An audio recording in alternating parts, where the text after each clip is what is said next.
Oi, pessoal! Sabe aquela confusão que muita gente faz entre relação de trabalho e relação de emprego? Parece detalhe, né?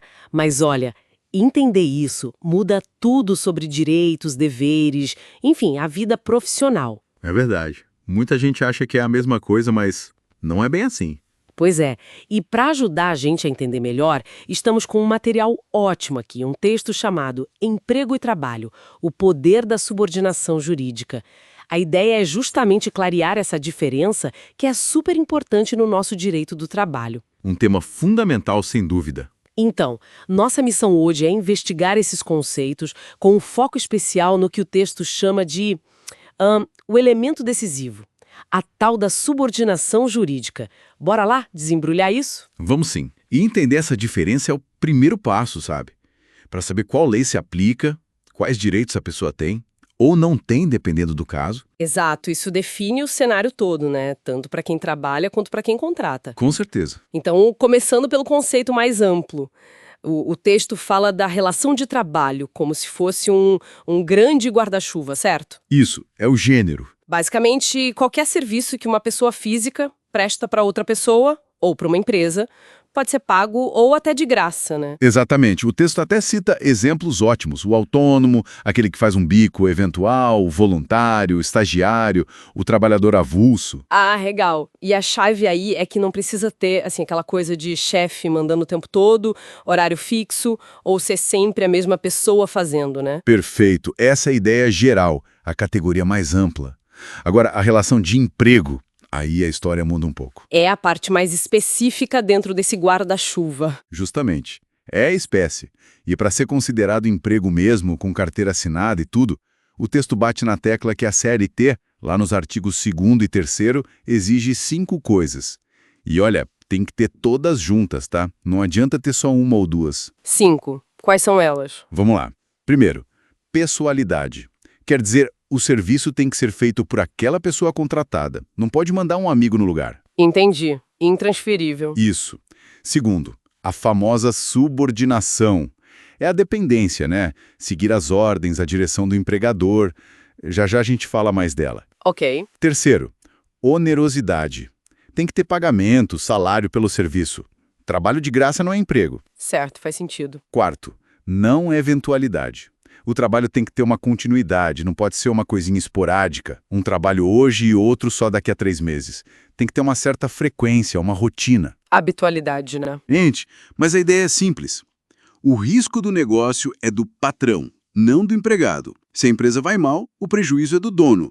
O empregado continua tendo direito ao salário. Ah, essa é importante. O risco não é transferido. De jeito nenhum.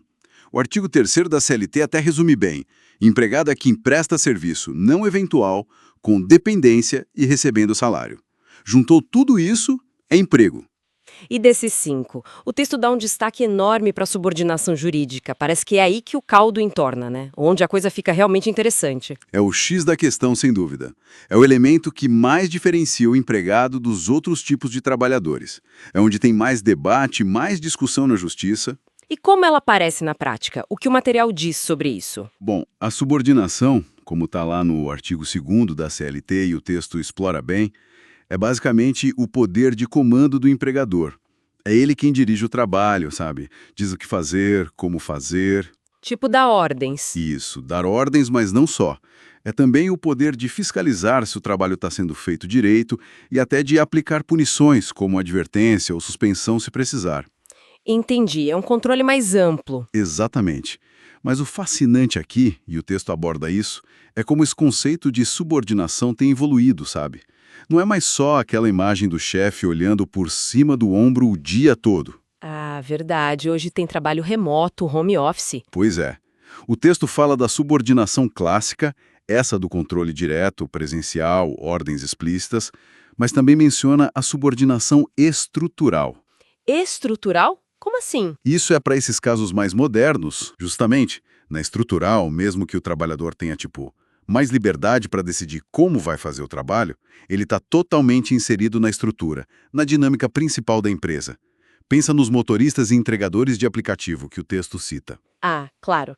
Eles têm flexibilidade de horário, mas Mas estão ligados à plataforma, né? Seguem as regras do aplicativo, as metas, são avaliados pelos clientes através do sistema. Eles são parte essencial da atividade da empresa. faz todo sentido. Mesmo sem um chefe direto ali do lado, Exato. E olha que interessante, o artigo 6º da CLT, mesmo sendo antigo, já dizia que o controle não precisa ser no mesmo lugar físico. Isso já abria a porta para reconhecer a subordinação no trabalho à distância, usando tecnologia. nossa, a lei já previa isso? De certa forma, sim. E hoje, esse controle pode ser feito por algoritmos, GPS, sistemas de nota. A Justiça do Trabalho está cada vez mais atenta a essa integração, a essa subordinação que acontece pela tecnologia, pela estrutura da operação. Que evolução! E as consequências práticas de diferenciar trabalho e emprego são gigantescas, né? O texto deixa isso bem claro. Enormes. Só quem tem a relação de emprego reconhecida, com a subordinação comprovada, é que tem direito àquele pacote completo da CLT. FGTS, férias pagas, 13º, aviso prévio. Exato. Os direitos trabalhistas clássicos estão vinculados à relação de emprego. E o texto também alerta para um problema sério: as tentativas de fraude, né?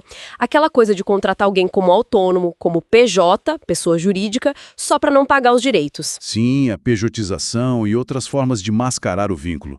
Infelizmente é comum. Mas o direito do trabalho tem uma ferramenta poderosa contra isso, que o texto menciona: o princípio da primazia da realidade. Primazia da realidade. O que vale é o que acontece de verdade, não só o papel. Exatamente isso. O artigo 9º da CLT fala sobre isso. Não importa o nome que deram no contrato.